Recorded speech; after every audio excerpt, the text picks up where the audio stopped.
오늘의 말씀은 유대 종교자들과 충돌을 피하기 위해서 예수님이 유대를 떠나 갈릴리로 가는 도중에 사마리아의 수가의 한 여자를 만나서 그와 대화를 나누는 이런 이야기를 오늘 우리가 읽었습니다.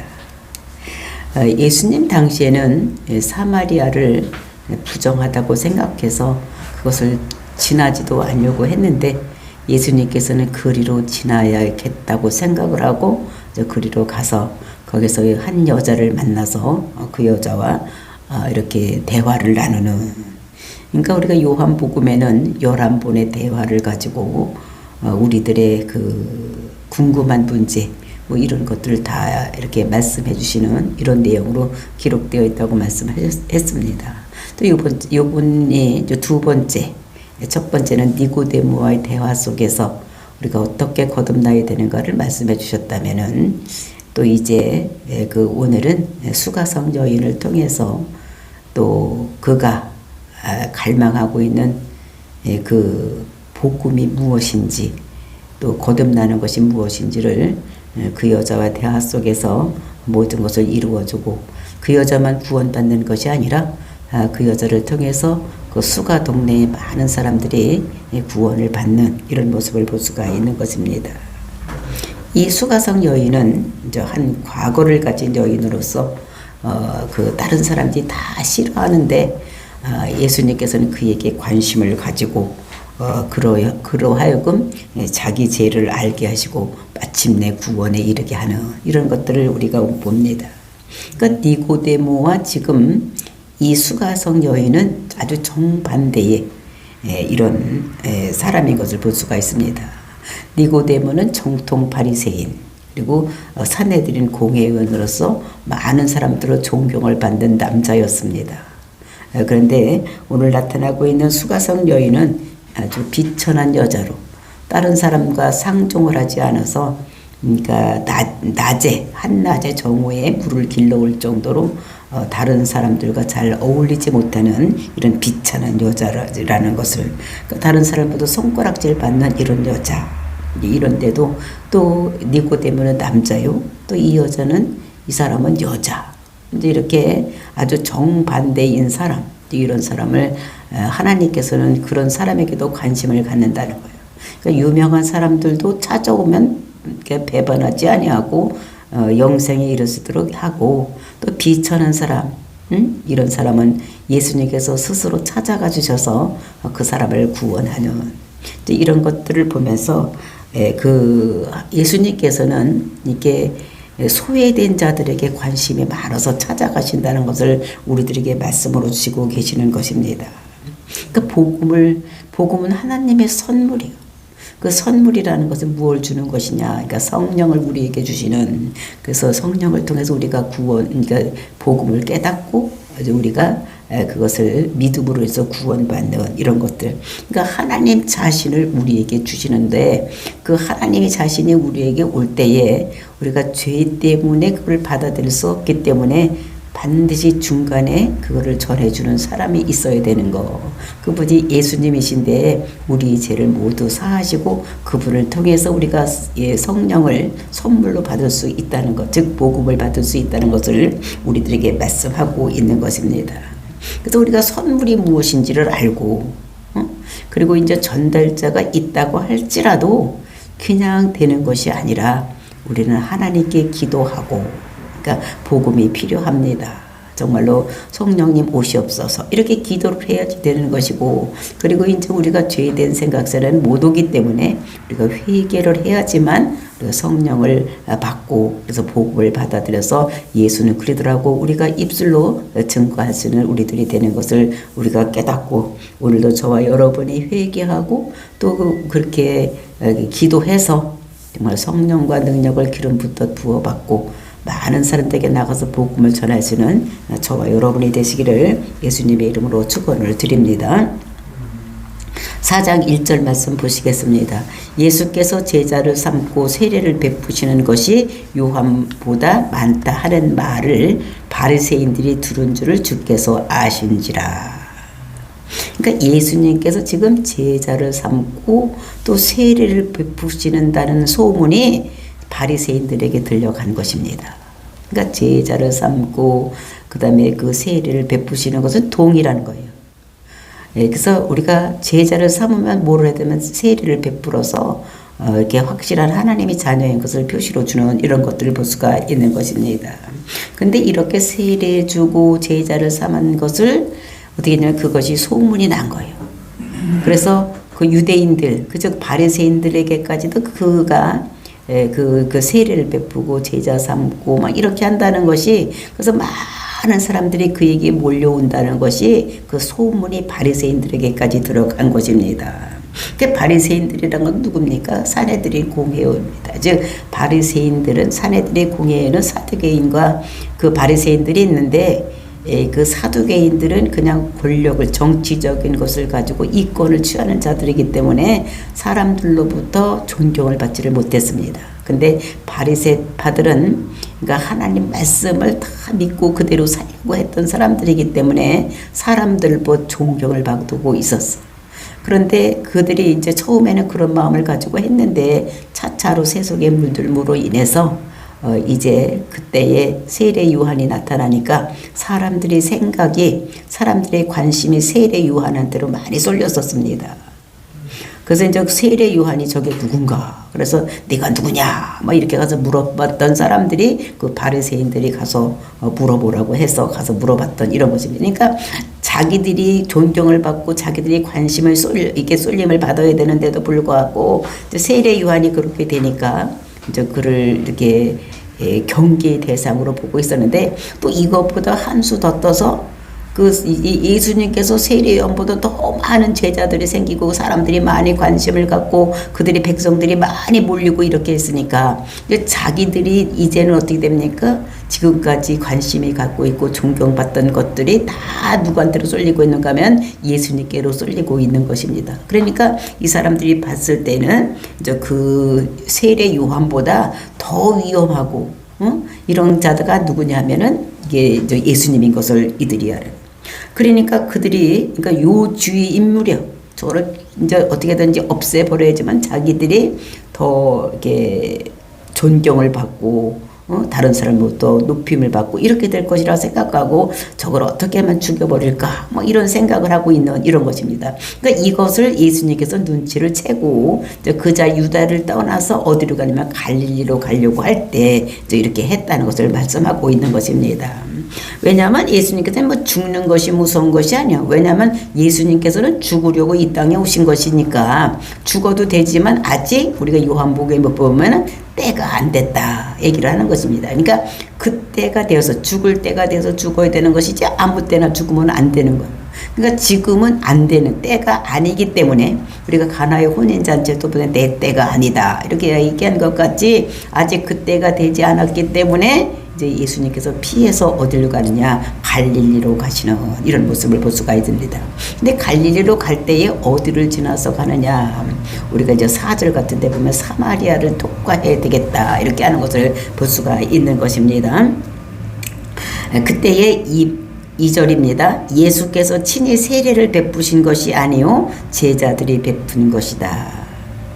우리가 2장 22절이나 4장 1절을 보면은 예수님께서 세례를 베푼 것이라고 생각을 합니다. 그렇죠? 제자를 삼고 세례를 예수님이 베풀었다고 생각을 하는데 2절 말씀 보니까 예수님께서 친히 세례를 베푼 것이 아니라는 거예요. 그건 누가 베풀었느냐? 제자들이 베푼 것이다. 그러니까 제자들이 세례를 주고 그냥 그 예수님께서는 그 옆에 그냥 계셨던 이런 것들을 볼 수가 있는 것입니다.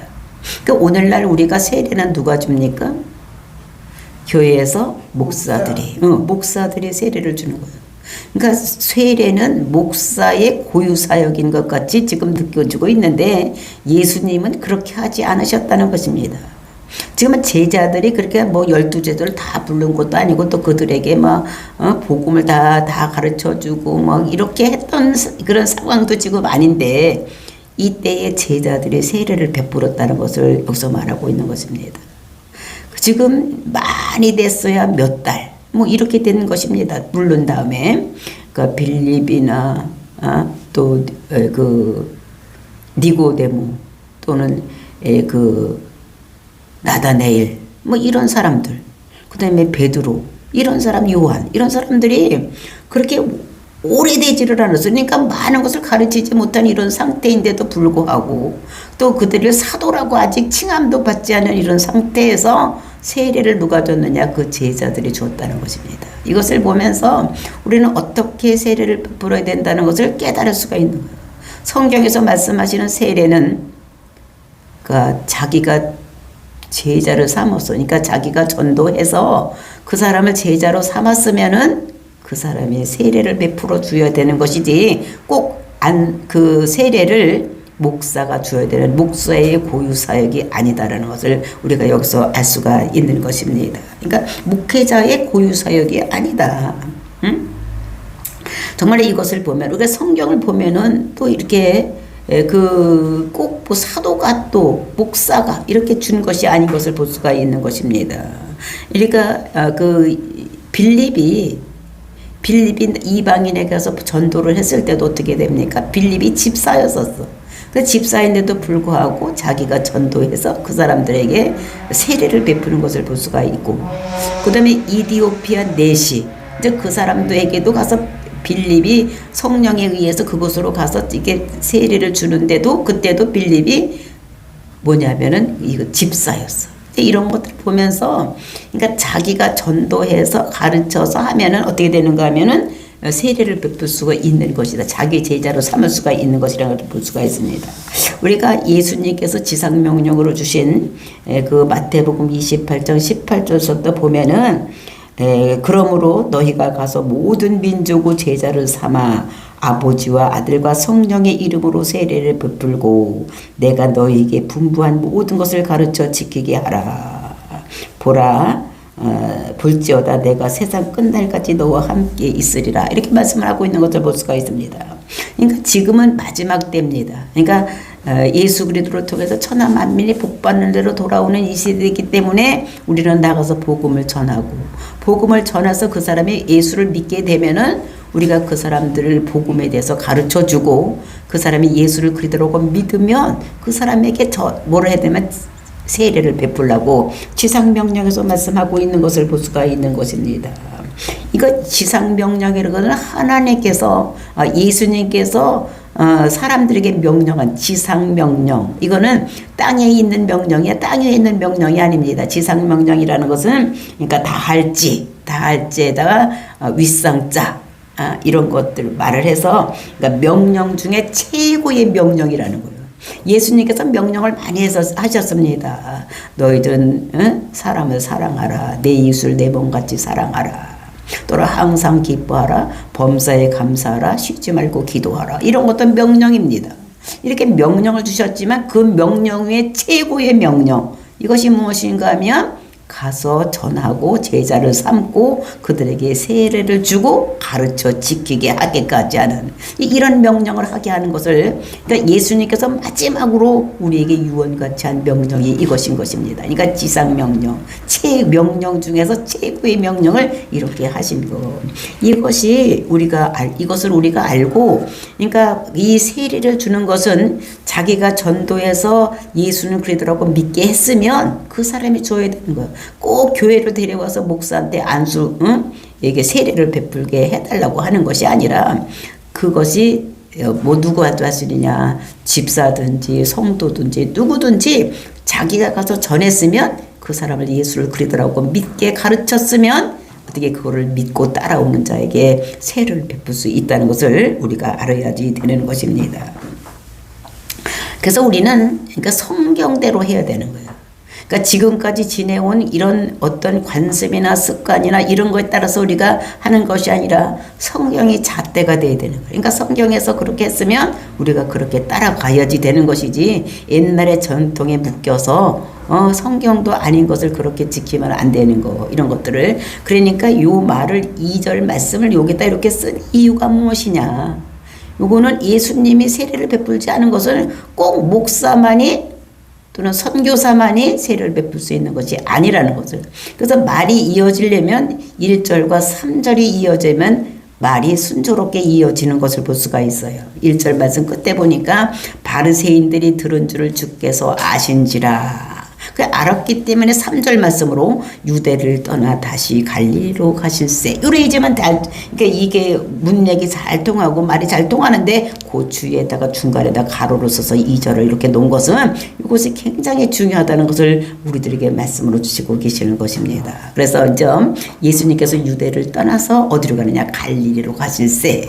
근데 갈릴리로 가는데 어떻게 되느냐? 그 당시에는 그러니까 사마리아 지방은 그 더러운 개 같은 사람들이라고 해서 저 이방인과 같이 막 피가 섞였다고 해서 어떻게 되느냐, 거기를 지나지 않았습니다. 왜냐하면 그 레이기에 보면은 부정한 거 맞닥뜨리면 내가 부정하게 된다고 생각을 해서 이제 이 유대인 사람들이 그 사마리아 사람들을, 그러니까 호녀라가 된 이 사람들을 너희들은 유대 민족이 아니다, 이스라엘 민족이 아니다, 그래서 개같이 여겼던 이런 것입니다. 그러니까 사마리아하고 상종을 하지를 않았던 또 이런 데인데, 예수님께서는 어떻게 되냐면 그렇게 유대를 떠나서 갈릴리로 갈 때에 사마리아를 통과하여야 하겠는지라. 그러니까 사마리아를 통과해야 되겠다고 생각을 했다는 것입니다. 그 사마리아를 왜 통과를 해야 되느냐? 이것은 반드시 그곳으로 가야 되겠다는 것입니다. must, 영어로 이야기하면. 근데 반드시 그거를 통과해야 되는데 왜 그러냐? 그러니까 우리가 요한복음에서 예수님께서는 어떻게 일을 하셨는가 하면 우리가 5장 19절을 보면은 그것이 말씀하고 있습니다. 5장 19절에 보면은 아들이 아버지께서 하시는 일을 보지 않고는 아무것도 스스로 할 수 없나니 아버지께서 행하시는 그것을 아들도 그와 같이 행하느니라. 그러니까 이렇게 반드시 그걸로 가야 되는 것은 하나님 아버지께서 이 아들 예수님께 너는 이 길로 가라고 분명히 말씀을 해주시니까 사마리아로 통과해서 가라. 거기에는 구원받을 자가 있다 라는 것을 이 아들에게 알려주신 것입니다. 그러니까 반드시 그 길로 가야지 되는 거예요. 그 당시에는 어떻게 됩니까? 유다에서 어떻게 된 베단이 있는 데를 쪽에서 그 다음에 요르단, 그러니까 이제 그 갈릴리 동쪽을 통해서 그 요단강 동쪽을 지나서 어떻게 되냐면 그 위에 올라가서 이제 이렇게 갈릴리 호수 근처에 가서 또 이렇게 들어서 서쪽으로 가는, 그래서 갈릴리 지방으로 이렇게 갔었습니다. 근데 이 예수님께서는 그렇게 가지 아니하고 어떻게 됐냐, 유다에서 그저 가지 않는 사마리아 지방을 위로 그냥 북쪽으로 올라가서 가는. 왜냐하면 수가성에 하나님께서 거기에 있는 어떤 여자가 있으니까 거기서 그를 만나라, 그리고 구원을 시키라고 명령을 하셨기 때문에 그 명령에 순종해서 이렇게 가는 것을 볼 수가 있는 것입니다. 그러면 5절 6절 말씀 보시겠습니다. 사마리아에 있는 수가라 하는 동네에 이르시니 야곱이 그 아들 요셉에게 준 땅이 가깝고, 그리고 이제 요단강은 이제 우리는 지금 가보지 않아서 그냥 이게 텔레비전이나 뭐 이런 것을 통해서 보면은 요단강은 그 폭이 넓어서 못 건너가고 막 그런 것이 아니라 어떠냐면 협곡으로 되어 있는 거예요. 그러니까 낭떠러지기 같은 이런 것으로 되어 있기 때문에 그 폭은 좁지만 이게 건너가는 자리가 많지를 않은 것입니다. 그래서 건너가는 자리가 이게 정해져 있는 게, 우리도 요즘도 이제 계곡을 이렇게 보면 이 산과 이 산 사이에 계곡이 있는데 물이 흐르면 그것도 지나가는 길이 따르지 아무나 갈 수가 없는 것 같이 협곡으로 되어 있는 거예요. 낭떠러지기로 되어 있으니까 건너갈 수가 없는 거예요. 그러니까 베다니 지방 있는 쪽에서 동쪽에서 서쪽에 이쪽으로 올 수가 있고, 그 다음에 세겜, 그러니까 야곱이가 그 아람에 갔다 오다가 이게 동쪽에서 서쪽으로 건너왔던 세겜 지방으로 건너왔던 그때, 그런 때만 이렇게 건너올 수가 있는 것이지 아무 때나 내가 저쪽으로 건너가고 싶다고 건너갈 수가 없는 이런 것입니다. 그러니까 엄청나게 협곡으로 되어 있기 때문에 이제 건너갈 수가 없는 이런 것입니다.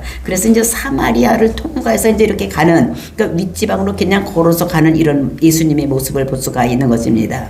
그랬을 때 사마리아에 있는 수가라는 동네에 이르시니, 그 수가라는 곳이 어디쯤인가 하면 우리가 잘 알고 있는 세겜성 있는 곳쯤에 그 수가라는 동네가 있었다는 것입니다. 이르니 야곱이 그 아들 요셉에게 준 땅이 가깝고, 그러니까 요셉이 그 아들 요셉에게 줬다는 거지, 땅을. 그러니까 요셉이 야곱이가 바담 아람에서 돌아오다가 세겜에서 거기서 이제 이렇게 우리를 짓고 양을 치고 막 이렇게 하고 그 살았던 이런 곳입니다. 그때의 야곱이가 어떻게 되면은 땅을 샀습니다. 돈을 주고 자기가 돈을 주고 땅을 샀어. 그래서 그 자기가 딴 땅을 나중에 어떻게 됩니까? 자기 아들 요셉에게 그 땅을 주는 거예요. 그래서 그 땅을, 그러니까 딴 땅을 다 분배를 하는데 요 땅은 자기가 산 것이기 때문에 특별히 요셉에게, 그러니까 그 맏아들은 2배의 몫을 주는데, 그러니까 육적인 아들을 지금 누구로 생각하면 요셉이라고 생각했기 때문에 요셉에게 2복을 줘서 요 세겜성 고기를 요셉에게 준 그 땅이 그 가까운 요런데, 그러니까 세겜성 가까이에 수가라는 땅이 있었다는 것을 얘기를 하는 것입니다. 이렇게 해서 거기 가까운데 거기에는 또 뭐냐 6절 보니까 거기 또 야곱의 우물이 있더라. 야곱은 뭐 하는 사람이었는가 하면 양 치는 사람이었어. 그 양을 치려면 소나 또는 양이나 목축하는 사람이기 때문에 그렇게 하려면은 물을 많이 먹고 사람들도 있어야 되기 때문에 물이 필요한 것입니다. 그러니까 거기다가 우물을 팠던, 그래서 이제 그 우물이 있는데 그 우물가에 어떻게 예수님께서 그대로 앉으시니 때가 몇이냐면 6시쯤 되었더라. 그 때가 6시쯤 되었다는 것은, 그 때가 6시라는 것은 몇 시입니까? 우리나라 시간으로 따지면 12시, 6을 더하면 되니까, 그러니까 정오요. 근데 그 중동 지방에는 더운 지방이기 때문에 낮 12시는 사람이 오고 가지를 않습니다. 그러니까 그때는 그러니까 오수, 그러니까 취침 시간, 낮에 잠을 자는 것이죠. 그러니까 우리나라는 뭐 낮에 뭐 꼭 잠자고 막 그렇게는 하지는 않지만, 그러니까 베트남을 가봐도 어떻게 되냐, 베트남의 관공서도 낮 시간에는 일을 안 하는 거예요. 아침에 일찍 와서 일을 하다가 점심시간에는 놀고 있다가 또 저녁 때가 되니까 또 일을 시작하고, 그러니까 장사하는 사람들도 아침에 일찍 일어나서 장사하고 낮 동안에는 사람도 오가지도 않고 쉬고, 그것도 다시 저녁 때 일어나서 저녁 때부터 밤에까지 이렇게 일을 하는 이런 모습. 그러니까 낮에는 더운 지방에 사니까 너무 더우니까 일을 못하고 자는, 그러니까 그때라는 거예요. 그러니까 다른 사람이 다 거동도 하지도 않냐고 쉬고 있는 이때에 이제 거기 가서 우물가에서 예수님께서 앉아 계시는 거예요. 근데 예수님께서 그냥 앉아 계시는 것이 아니라 누군가를 기다리고 있는 거예요.